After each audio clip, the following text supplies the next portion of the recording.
그 마지막 발표는 스테이시 그레그 뮤직폴렛에 나타나 노래하는 평화의 벽과 분쟁 이후의 상징적 폭력이라는 주제로 장혜선 선생님께서 발표해 주시겠습니다. 예, 나오고 있습니다. 네, 안녕하세요. 저는 한양대학교에서 연구하고 강의를 하고 있는 장혜선이라고 합니다. 제가 이 앞에 두 발표는 일본과에서 듣고서 이제 인도 관련 얘기들을 이렇게 조용히 올라왔는데 여기 이렇게 종이 있네요. 그래서 제가 시간 20분 정도 시간 안에 더 잘 맞출 수 있도록 한번 빠르게 해보도록 하겠습니다. 사실 이 학술 대회 제목이 이제 독립, 부제가 독립, 6.25, 민주화 뭐 이런 것처럼 사실 한국 사회의 굵직한 역사적인 기억을 함께 돌아보는 자리인데 저는 오늘 조금 멀리 떨어진 또 다른 분단의 섬인 북아일랜드에 관련된 이야기를 좀 시작하려고 합니다. 우선 한 가지 지리적 배경을 잠깐 짚고 넘어가면 좋을 것 같은데 아일랜드 섬은 지금 현재 두 개의 정치체제로 나뉘어져 있어요. 남쪽은 독립국가인 아일랜드 공화국이고 북쪽은 이제 북아일랜드여서 영국에 속한 지역입니다. 즉 지리적으로는 한 섬이지만 이제 정치적으로는 완전히 다른 두 국가 체계에 놓여 있는 상태인 거죠. 생각해 보면 북아일랜드, 한국 모두 분단된 섬이라는 지정학적인 조건을 공유하고 있기도 하고 조금만 더 알아보면 98년에 북아일랜드가 이제 영국, 아일랜드, 미국 중재하에 이제 평금요일 협정이라는 평화 협정을 체결을 했는데 이 협정을 이끌었던 두 집단의 리더가 이제 같은 해 노벨 평화상을 공동 수상을 했어요. 그리고 바로 2년 뒤에 김대중 대통령이 남북 정상회담을 2000년에 이끌어서 2000년에 김대중 대통령이 노벨 평화상을 수상을 하게 됐죠. 그러니까 이 두 사례 모두 분단이나 뭐 적대를 넘어서려는 어떤 정치적인 힘? 이 어떤 식으로 이제 작동을 했고 그것들을 사람들이 이제 평가하려고 하는가를 보여줬다고 생각을 합니다. 사실 이 발표도 그 흐름 속에 놓여 있는 것 같아요. 그리고 말하자면 제 가족의 어떤 세대사를 이렇게 훑는 것 같지 않나 하는데 또 약간 하나만 더 말씀드리면 이제 독립 6.25, 민주화 이렇게 큰 굵직한 키워드를 돌아볼 때 저희 할아버지는 30년대생이셔서 독립 그리고 6.25를 직접 겪으셨던 국가유공자시고 저희 부모님은 이제 60년대생이셔서 이제 대학에 가면 79학번이었는데 대학에 가자마자 민주화 운동이 활발하게 펼쳐져서 저희 엄마 아버지 말씀으로는 대학에 들어가서 공부를 하려고 했는데 이제 학생들이 모이기만 하면 민주화 운동을 하니 대학이 무슨 동네 슈퍼마켓 문 닫듯이 계속 문을 닫았다. 그래서 대학에 입학했는데 한 학기 문 닫고 뭐 까라마조프 형제의 상학원을 다 읽고 독후감을 대신 제출해라 뭐 이런 식으로 대학을 한 1년 반 정도는 그런 식으로 대학을 다 지냈다고 하더라고요. 그래서 저는 이 모든 독립 6.25 민주화 이 모든 게 다 끝나고 이제 모든 게 다 멈춘 것 같은 게 멈췄던 것 같은 80년대 후반에 태어난 사람이라서 이 독립, 6.25 민주화에 대해서 아무것도 공유할 수 있는 서사나 기억이 전혀 없는 아주 피덩이 같은 세대인 거죠. 그러니까 일본과에서 맨 처음에 발표해주신 선생님 말씀으로는 그 선생님께서는 80년대 광주 민주화 운동에 고등학생이어서 그 현장에 있었다라고 하셨는데 이제 그 얘기를 들으면서 정말 나는 모든 서사에 참여할 수 없는 어린이구나 라는 걸 이야기를 하면서 시작을 하도록 하겠습니다. 그러니까 한국 사회가 전쟁, 독립, 민주화 뭐 이런 기억을 이렇게 다양한 세대들이 다양한 방식으로 기념을 하고 기억을 하고 또 다시 써내려가는 것처럼 북아일랜드 사회도 이 평화협정 이후에 기억과 갈등, 무엇을 기념해야 하고 무엇을 또 잊어야 평화가 가능한 것인가 이런 것들을 둘러싸고 되게 복잡한 서사를 구축해 왔습니다. 그런 맥락에서 오늘 이제 북아일랜드의 여성 극작가인 스테이시 크랙의 이제 연극 Shibboleth를 중심으로 분쟁 이후의 사회에서 여전히 지속되고 있는 상징적인 폭력의 구조를 살펴보려고 합니다. 지금 이게 Shibboleth는 북아일랜드의 벨파스트 지역에 실제로 존재하고 있는 평화의 벽을 무대 중심에 그대로 세워놓은 연극이고요. 이 평화의 벽이라고 하는 것은 카톨릭과 개신교 이 지역 간의 이 분쟁을 분리하기 위해서 1969년부터 세워지기 시작했고 지금도 현존하고 있는 벽입니다. 그러니까 이름은 평화의 벽이지만 사실은 아직까지도 분리의 구조물로 작동을 하고 있는 거죠.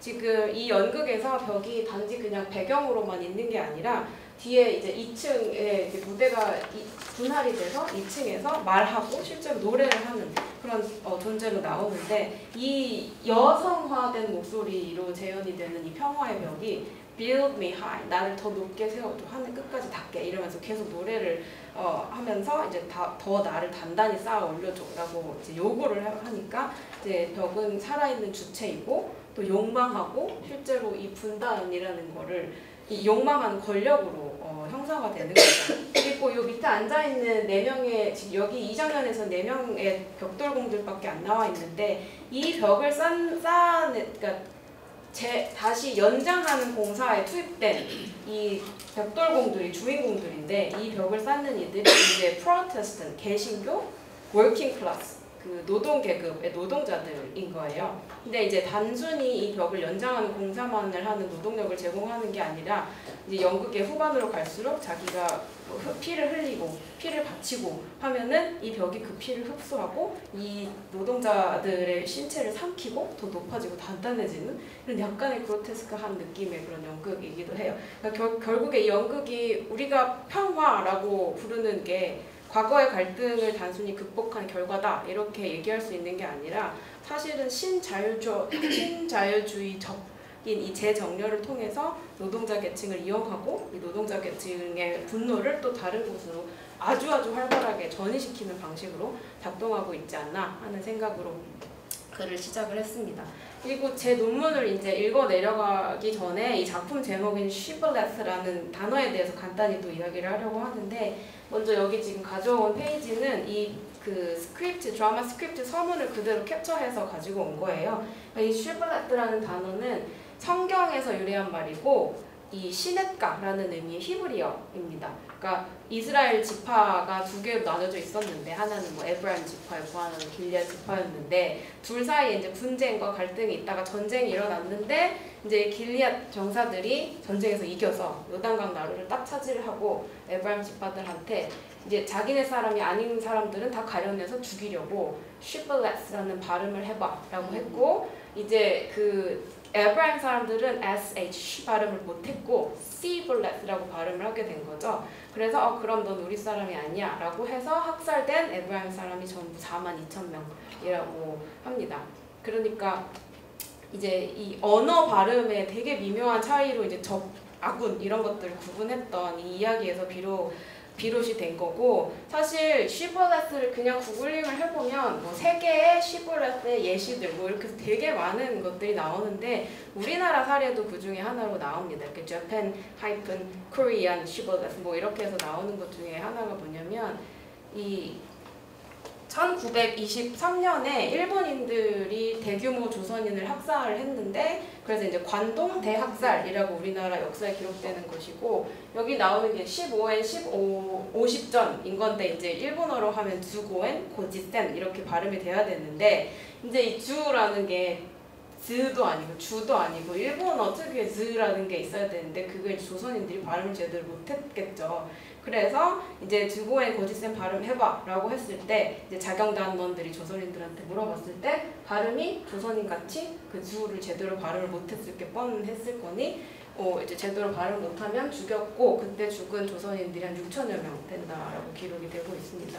근데 이제 흥미로운 건 이러한 시볼렛, 너와 나를 가르는 이 언어가 단순히 그냥 아까 말한 것처럼 성경에 등장하는 단어가 아니고 아니면 뭐 이렇게 과거의 역사 속에만 등장해서 작동하는 게 아니라는 게 이제 되게 흥미로운 지점이고 이제 제가 연구하는 데에서 되게 재밌게 이야기를 하려고 하는 부분인데 이 시볼렛이라는 연극에서처럼 이 실제 북아일랜드 분단 현실 속에서도 이 시볼렛이라는 게 여전히 굉장히 활발하게 작동을 하고 있는 언어적인 경계로 기능을 하고 있습니다. 그러니까 여기 보시면 북아일랜드 벨파스트 협정이 1998년에 이 협정이 체결이 됐고 그 이후에도 여전히 굉장히 수많은 피스워이라고 하는 이 평화의 벽이 남아있는데 원래는 다른 공동체들 간의 좀 물리적인 충돌을 막기 위해서 장치를 세웠던 거였지만 역설적으로 그게 해를 넘어가면서 평화협정 이후에 벽돌로 세워진 거 위에 강철을 얹고 강철 얹은 거 위에 이렇게 와이어로 다시 더 얹고 해서 점점 더 높아지고 있다라고 하고 있습니다. 특히 여기 지금 보이는 이 노란 부분이 다 이제 peace lines라고 되어 있는 게 여기는 캐톨릭 사람들이 살고 있는 거고 여기는 뭐 프로테스탄트 개신교 사람들이 살고 있는 거고 그 사이에 서로 충돌을 막으려고 세워놓은 이 평화의 벽이 지금은 현재까지 총 길이만 해도 뭐 34km 있고 높이도 다양하고 그걸 이뤄낸 구조물, 그 뭐 철강이냐 아니면 와이어냐 이런 것도 다양하고 북부 서부에 주로 집중되어 있고 도시 전역에 이렇게 흩어져 있는 상황입니다. 이게 그래서 이 평화의 벽 위는 로열리스트 지역이고, 그러니까는 브리티시 아이덴티티를 유지하려고 하는 로열리스트 지역이고, 이 평화의 벽 아래쪽은 이제 아이리시 아이덴티티를 갖고 있는 이제 민족주의자인 사람들의 정체성이 갈려 있는 커뮤니티가 이렇게 이어져 있고, 사실은 이 평화의 벽 주변은 이제 노동 계급의 사람들이 많이 뭐 이렇게 맞닿아서 살고 있는 곳입니다. 그러니까 한쪽의 벽은 아일랜드의 국기가 막 몇 개 그려져 있는 거고, 다른 한쪽으로 넘어가면 이제 브리티시 유니언 잭이 이제 이게 내 나라의 국기다라고 해서 그려져 있는 상황이니까 사실 이 벽 안에 있으면 우리끼리의 단합인 거고, 저쪽 밖으로 가면 나를 적이라고 부르는 사람들이 여전히 지금에도 살고 같이 함께 살아가고 있는 상황인 거죠. 그리고 이제 오늘날도 이제 보행자와 차량 이동을 조절하려고 낮에는 열려 있고 밤에는 닫는 식으로 이렇게 조절을 하고 있다고 하는데, 사실 블랙캡 택시 투어 뭐 이렇게 소비가 되고 있어요, 관광 자원으로. 그래서 여기가 이제 그 관광 상품들을 이제 캡처를 해온 건데, 이 관광 자원이 이 지역의 주 수입원이라고 합니다. 그러니까 평화의 벽으로 세워놨는데 여전히 분리를 하고 있기 때문에 없애야 되는데 주 수입원이니까 없애지 못하고 있는 거예요. 그러니까 이게 이제 이 작품에서는 이 노동자 계층이 몰려 사는 이 평화의 벽을 연장하는 공사를 하는 거고, 더 이상 아무도 총칼을 들고 전쟁을 하고 있지 않는데, 심지어 이름도 평화의 벽인데 이걸 계속 연장하는 이 공사가 계속 지행이 되는 건 거죠. 그리고 게다가 영국에서는 이제 나를 더 높이 올려 세워줘, 하늘까지 닿을 거야 라고 하면서 이제 여성 주체의 정체성이 이 정체성을 이 벽이 실제로 갖게 되고 이제 더 힘차게 노래를 부르는 상황이 나옵니다. 그래서 오늘 발표에서는 이 슈벌렛이라는 이 작품이 이 말하고 노래하고 요구하는 이 벽의 존재를 어떻게 극장 무대 위에서 구현하는지, 그리고 그 과정에서 우리 관객이 어떤 방식으로 참여를 하게 되는지, 아니면 또 다시 침묵하게 하는지를 중심으로 살펴보고자 합니다. 이 발표는 제가 영어로 작성을 했는데 지금부터 그 내용을 이제 다시 우리말로 바꾸면서 소개를 해보도록 하겠습니다. 제 글은 110페러시디즈 113쪽부터 100쪽부터 있습니다. 그래서 서론 부분은 이제 기억의 정치와 슈벌렛의 문학에서의 위치에 대한 이야기로 이제 서론을 시작을 합니다. 1998년 벨파스트 협정은 북아일랜드에서 무장 충돌을 공식적으로 종식시켰다. 그러나 그것이 분단의 종식을 의미하지는 않았고, 이 맥락에서 평화란 폭력의 소멸이 아니라 재배열을 뜻했다. 관광산업은 이 벽을 관광 명소로 재구성하였고, 이 벽은 여전히 공동체 간 경계를 그으며 기능하고 있다. 이러한 모순은 분쟁 이후 북아일랜드의 핵심적인 구조적 역사를 보여준다. 이 긴장은 브렉시트 이후에 더욱 심화됐다. 1921년 아일랜드의 독립으로 북동부에 있던 어스터 지역 6개 주는 대영 제국 내 개신교 지역으로 남게 되었고, 나머지 지역은 아일랜드 자유국이 되었는데, 현재 북아일랜드는 영국을 구성하는 4개 지역 중 하나로 남아있지만 2020년 브렉시트 탈퇴 협정 이후에 북아일랜드는 영국 내부에 있으면서도 유럽연합의 경제권 안에 위치하는 상태로 보다 더 복잡하고 중첩된 지위를 갖게 되었다. 그러니까 경제적으로는 아직까지도 유럽 시장에 연결이 되어 있고, 정치적으로는 런던 웨스트민스터와 또 연결이 되어 있고 하면서 이제 되게 뭔가 경계적인 위치에 더 고착이 된 상태인 거죠, 브렉시트 논의 이후에. 이러한 구조 속에서 자라난 세대, 즉 평화 세대는 직접적인 폭력은 경험하지 않았지만 그 잔재와 기억을 짊어지고 살아가야 하는 후속세대의 의무를 부여받는다. 특히 로열리스트 성향의 개신교 노동계층 사이에서는 두 가지 정서가 뚜렷하게 나타나는데, 하나는 과거의 분쟁 시절에 대한 상실의식, 그리고 다른 하나는 분쟁기의 폭력 속에서 오히려 그 정체성과 명확한 위치를 느꼈던 일종의 향수이다. 본 발표는 시볼레스가 미화된 상징폭력으로서의 평화를 비판하고 있음을 주장한다. 이 작품은 사실 2009년에 그 베를린 장벽이 붕괴된 20주년을 기념하는 After the Fall이라는 그 프로젝트 일환으로 같이 아일랜드 국립극장인 에비 티어터에 올라간 연극이고요. 이 극에서 벨파스트에 있는 이 피스워 평화의 벽을 연장하는 임무를 부여받은 5명의 벽돌공이 중심으로 진행이 되고, 이들은 좌절감에 젖은 노동계층으로 종파적 기업, 파편 이런 것들을 중얼거리고 소속의식을 반복적으로 수행하고 결국 내부 폭력으로 무너져 간다. 그들이 쌓는 벽은 곧 그들과 우리를 나누는 경계가 되고 동시에 스스로 여성의 목소리를 내기 시작한다. 스테이시 그렉은 이 벽을 통해 폭력의 종식을 나타내는 구조물이 아니라 노동자의 몸과 기업을 삼키는 상징적 주체임을 드러낸다. 시벌레스는 분열 이후에 혼란을 방영한다는 식의 어떤 포스트 메모리 드라마로만 익히는 방식에서 벗어나서 침묵 속에서 작동하는 신자유주의적 상징 폭력을 무대 위에서 비판적으로 해체하는 연극적 기획으로 보아야 한다고 주장한다. 그래서 결국 이 연극은 결코 어떤 상실을 미화하거나 트라우마를 추모하거나 기념하지 않고 오히려 신자유주의적 평화가 어떻게 폭력을 다시 관리 가능한 형태로 전환시키고 건축, 노동의 언어 뒤에 감추어서 지배를 재구성하는지를 보여준다. 그래서 이 작품은 기억하지 못하지만 수행해야만 하고 말할 수 없지만 살아내야 하는 이 평화의 구조를 어떻게 받아들여야 할 것인가, 누구를 잊어야 평화가 가능한가 라는 불편한 질문들을 피하지 않고 바로 그 벽 앞에 관객을 세운다. 이제 102페이지부터 시작되는 두 번째 섹션에서는 이제 2호 상징 폭력이라고 하는 것들이 어떻게 이 캐릭터 간의 관계망 속에서 어떤 태도로 이렇게 막 침투하고 드러나는지 인물들의 관계를 중심으로 이제 분석을 합니다.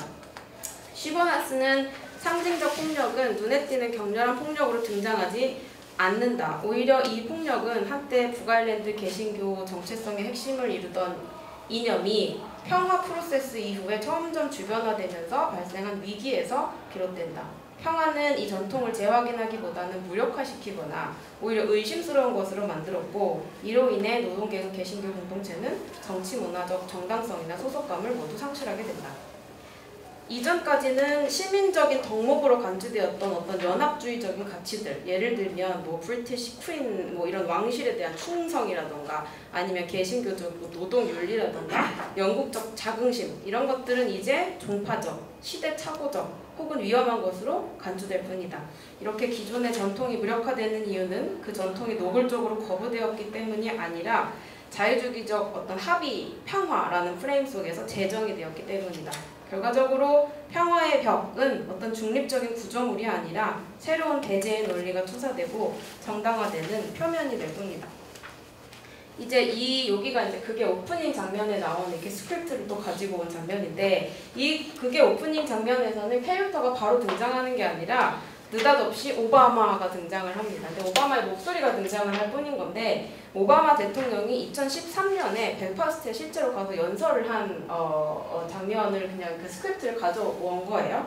여기서 되게 이상주의적인 얘기를 해요. 그러니까는 북아일랜드는 이제 평화의 청사진입니다. 뭐 블루프린트이고, 그 다음에 여러분들이 이제 가능성의 증거입니다. 여러분 뭐 이렇게 평화를 세계에 보여주십시오. 평화는 전염이 되는 것입니다. 뭐 이런 식으로 연설을 하는데, 이 이상주의적인 메시지가 곧 평화의 벽이 내지르는 소리로 딱 중단이 되기 시작합니다. 여기 맨 밑에 벽이 나와서 build me, 나를 세워, 날 더 세워 라고 하면서 이제 이 개입을 하게 되는 거죠. 이제 이 되게 연극적인 개입을 통해서 스테이시 그렉이 이제 화해의 논리를 바로 시작부터 분열을 시키고 시작을 합니다.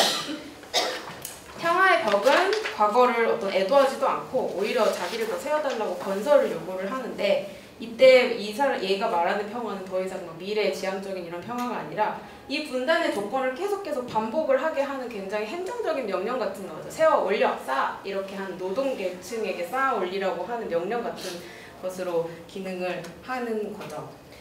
이 명령이 이제 이 5명의 인물인 뭐 엘렌, 스튜어트, 코리, 그리고 이제 이주 노동자인 유리 이렇게까지 5명에게 내려지는데 이 5명이 서로 다른 세대고 출신도 다르고 서로 다른 기억을 다 가지고 있지만 다 동일한 작업, 평화의 벽, 이 분단의 벽을 연장하는 동일한 작업을 수행하고 있는 상황이죠.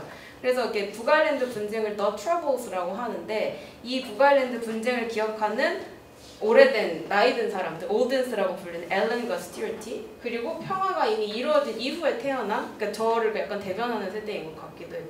어떤 폭력이나 전쟁에 대한 기억도 없고 민주화에 대한 기억도 없고 그냥 이미 태어났더니 모두가 다 잘 행복하게 살고 있던 나라여서 내세울 것 없는 세대.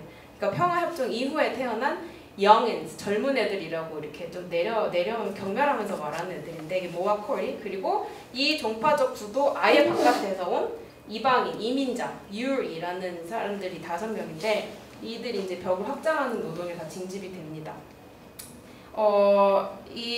근데 이러한 평화의 세대의 단절은 엘렌이랑 루비 이 부부의 10살 아들 데런이라는 인물을 통해서 제일 처음으로 구체화되는데 이제 평화협정 이후에 태어난 가장 어린 10대의 상징이 되고 이 데런이 근데 등장할 때 너 학교 갈 준비 다 했니? 라고 하면 엄마 이제 뭐 키튼 힐 같은 거를 신고 다 했어요 엄마 하고 남자아이인데 뭐 그런 식으로 나온다거나 아니면은 옷 잘 입고 빨리 학교 가라 그러면은 뭐 이렇게 아름다운 이렇게 몸짓의 춤을 몸으로 이렇게 구체화시키면서 뭐 간다던가 하면서 되게 뭔가 성의 정체성을 계속 전복시키는 캐릭터로 드러나기는 합니다.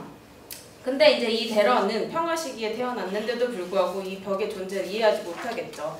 그래서 이제 아버지한테 질문을 하죠. 왜 자꾸 평화의 벽을 계속 쌓는 거야, 아빠? 라고 물어보면 옛날엔 전쟁이 있었고 그러면은 우리랑 저쪽 애들이랑은 잘 안 어울렸어. 그러면서 이제 이 벽을 세워야 우리를 안전하게 지킬 수 있었던 거야 라고 했는데 이게 이제 104쪽에 이제 독립인용으로 처리되어 있는 엘렌과 아빠와 데런 아들의 대화가 여기 있죠. 독립인용이 되어 있는데 이제 데런이 대묻죠. 근데 전쟁 끝났는데 왜 벽을 또 쌓아? 라고 했을 때 이제 엘렌이 사람들이 벽을 좋아해.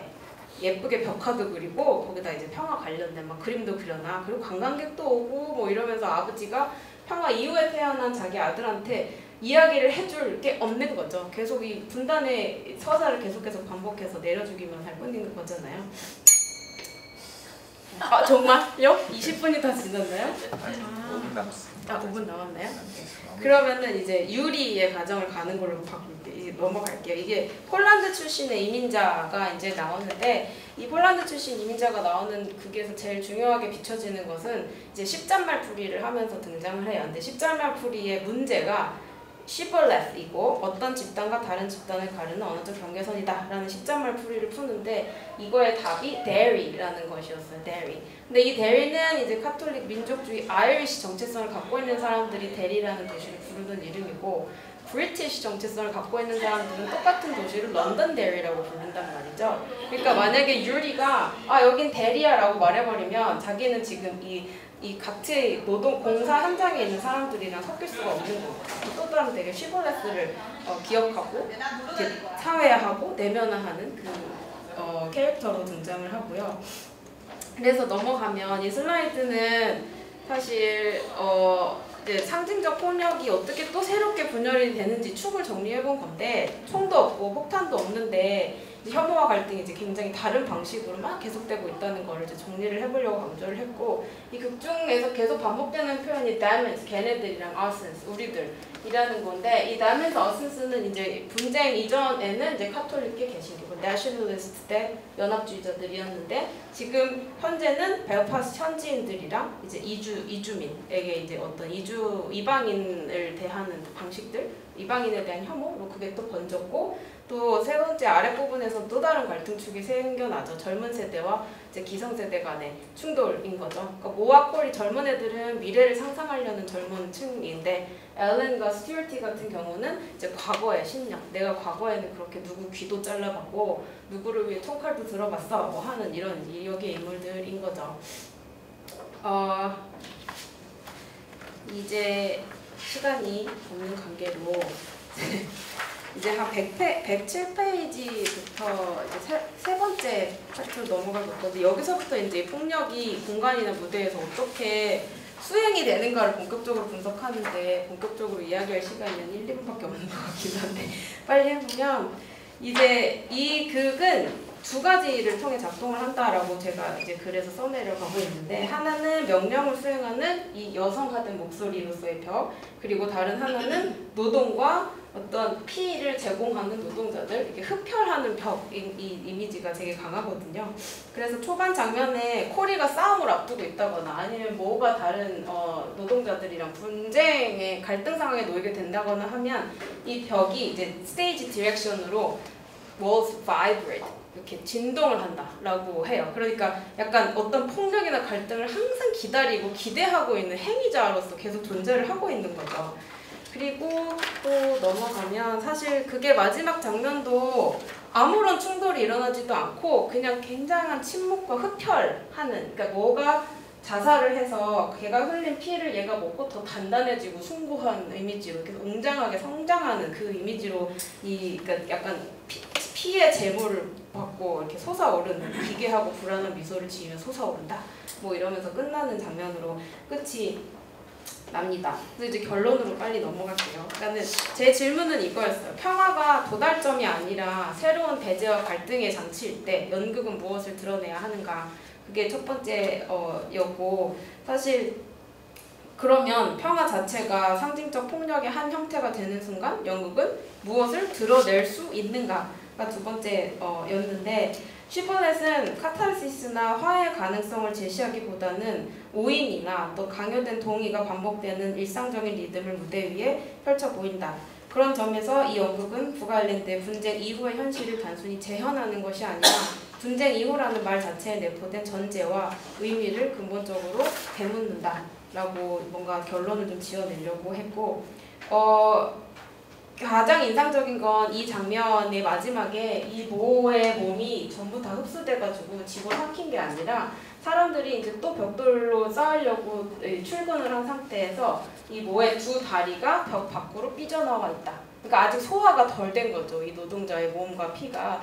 그 상태에 다른 노동자들이 We are not talking about it. 우리 이거 그냥 사고 있으니까 얘기하지 말자. 라고 하는 또 침묵의 이야기를 또 들려준단 말이죠. 그러니까 그 공동체 전체가 또다시 작동해버린 어떤 폭력의 어떤 제스처, 침묵의 제스처로 이 극이 끝나는 거가 되게 인상 깊은 것 같고 결국 이 연극은 평화가 끝이 아니라 또 다른 시작이고 종결이 아니라 또 다른 배제의 구조로 기능할 수 있음을 보여준다. 그래서 연극이 할 수 있는 일은 뭔가 직접 해결하는 게 아니라 그 배제를 무대화하고 그 침묵의 구조를 드러내고 이름 없이 사라진 이들의 다리를 벽 밖에 남겨두는 일이다 라고 이제 some conclusion이라고 하고 글을 마무리 졌고 시간상 많은 부분을 생략을 했고 복해된 이야기들도 있을 것 같은데 이제 여기까지만 하도록 하겠습니다. 들어주셔서 감사합니다. 네, 바로 정윤주 선생님 토론 진행하도록 하겠습니다.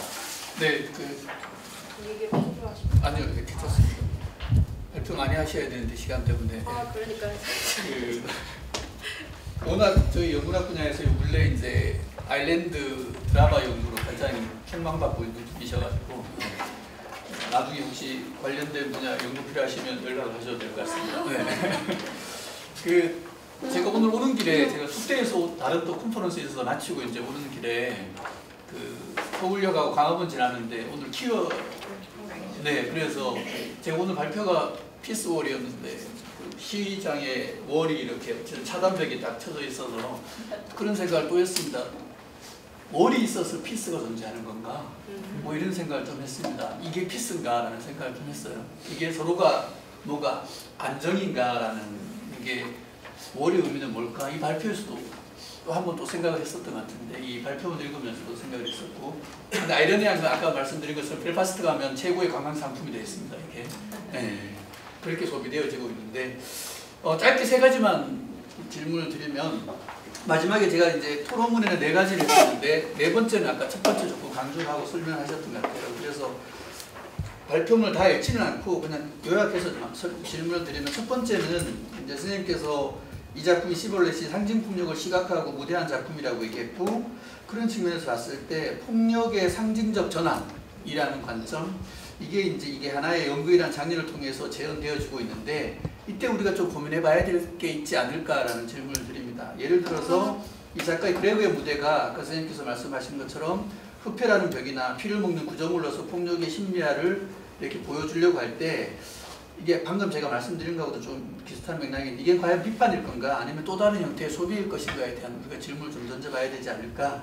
설령 작가가 그것을 비판을 의도했다 하더라도 관객이 이걸 미학적으로 수용하거나 동정적으로 소비할 위험성이 굉장히 있다. 그래서 결론적으로 미적 무감각의 결과를 도출할 수 있는데 이 부분에 대해서 재현윤리에 대한 논의가 이 맥락에서 조금 보태어져야 되지 않을까라는 제안을 드리고, 그 다음 두 번째 아까 직접적으로 설명해 주셨던 것처럼 이 극의 중요한 중심인물들 노동계급 출신의 5명의 인물들에 관해서 그 남성성들이 갖고 있는 아이덴티티에 대해서 조금 설명해 주셨는데 이 분석이 그 주체의 수용성과 상징 질서의 내면화라는 측면에서는 굉장히 좋은데 거기에서 조금 더 플러스 알파가 될 부분이 있지 않는가. 즉 이 남성들이 굉장히 소외된 남성들이잖아요. 그치? 이 남성들이 그 폭력성과 남성적 분노로 기결되는가 아니면 단순한 상징 폭력의 내면화 때문인지 아니면 젠더화된 권력 구조가 이들을 배제하거나 뭐 배치하는 건지 이 부분에 대해서 이 논문에서 조금 더 앞으로 이제 확장하실 거니까 설명이 됐으면 좋겠다는 생각이 들고, 마지막에 이제 논문에서는 아들 얘기하는데 이제 나머지 다른 이제 가장 이민자적인 성격을 갖고 있는 유리라는 캐릭터에서 선생님께서 신자유주의적 추반의 조건 속에 놓인 이방자로 이제 설정을 하고 이 인물이 가져다주는 번역 불가능성, 아까 뭐 이 발음 잘못해서 그냥 죽음에 처하게 되는, 이거는 사실 식민지 국가의 문학 담론에서 굉장히 많이 나오는 요소이기도 한데 이게 과연 단순히 타자와의 정치화인지 아니면 북아일랜드의 문화적 기업 구조 자체가 이미 이러한 다원성과 이질성을 전시하고 있는 건 아닌지 라는 질문을 이 캐릭터를 통해서 우리가 좀 던져볼 수 있을 것 같은데, 이 질문이 갖는 의의는 이 캐릭터의 위치를 단지 소외된 내부로서 배치하는 걸 넘어가지고 북아일랜드 사회 내부의 이질성 자체를 우리가 한번 다시 이 인물을 통해서 모색해 볼 수도 있지 않을까 하는 계기를 줄 수도 있지 않을까라는 조금 생각이 들어서 잘 모르겠지만 제안을 드려보는 겁니다. 네, 좀 부탁드립니다. 네. 제가 답변할 시간이 조금 5분 남았어요. 네. 5분 네. 4시까지는 3분 남았는데 4시간 선생님. 5분이나 하겠습니다. 일단 빨리. 네. 네, 일단 첫 번째 질문에서 그러니까 연극이 벽을 흡혈하는 존재를 형상화되면 이 폭력을 오히려 더 내적으로 심리화하고 이걸 우리가 오히려 소비하는 게 아니냐라는 것도 저 역시 되게 고민하는 지점이고, 항상 폭력을 무대화하는 어떤 문학 작품을 대할 때마다 이걸 소비하고 즐기는 것 자체가 폭력이 아닌가라는 질문을 이렇게 다시 되돌이표처럼 돌아가는 질문 중에 하나긴 한데, 제가 보기에는 스테이시 그렉 이 작가는 이걸 완전히 막지는 못하더라도 이거를 이 위험을 의식하면서 일부러 약간씩은 좀 멈추게 하고 일부러 비워두거나 이렇게 멈칫하게 하는 장치들을 이렇게 곳곳에 세워놓는다고 생각을 하면 어떨까라는 생각을 해요. 뭐 예를 들면 아까 그 모우라는 젊은 캐릭터 죽음 이후에 이제 막 이렇게 관객이 기대하는 서사적인 정리라는 게 있잖아요. 뭐 애도를 한다던가 가해자가 등장을 해서 용서를 구한다던가 아니 피해자가 직접 증언을 한다던가 뭐 이런 것들은 나오지 않고 어떠한 해석이나 클로징이 없고 오히려 사람들이 그냥 사고야 하면서 다시 일상을 시작을 한다거나 아니면 뭐 대신 뭐 속된 말들을 더 화낸다거나 아니면 또 뭐의 신체 일부가 다리가 그로테스크하게 벽 밖으로 아직 흡수되지 못하고 그냥 삐져나와 있는 걸 그대로 무대에 보여준다거나 하는 걸 통해서 이렇게 낯설게 만들므로써 오히려 되게 이 감정을 잘 흐르게 하기보다는 더 막 이렇게 막아 세우는 효과를 좀 곳곳에 두는 게 아닌가. 그래서 이 어떤 폭력을 만들어내고 보여주는 이 과정에 참여하고 있는 이 관객인 우리를 더 그러니까 불편하게 만들고 조금은 좀 멈춰 세우는 쪽에 가깝지 않나? 라고 생각을 해보면 우리가 이걸 심리화해서 미화하고 소비하는 게 아닌가라는 어떤 죄책감, 물리적인 문제도 조금 벗어날 수 있을 것 같고요.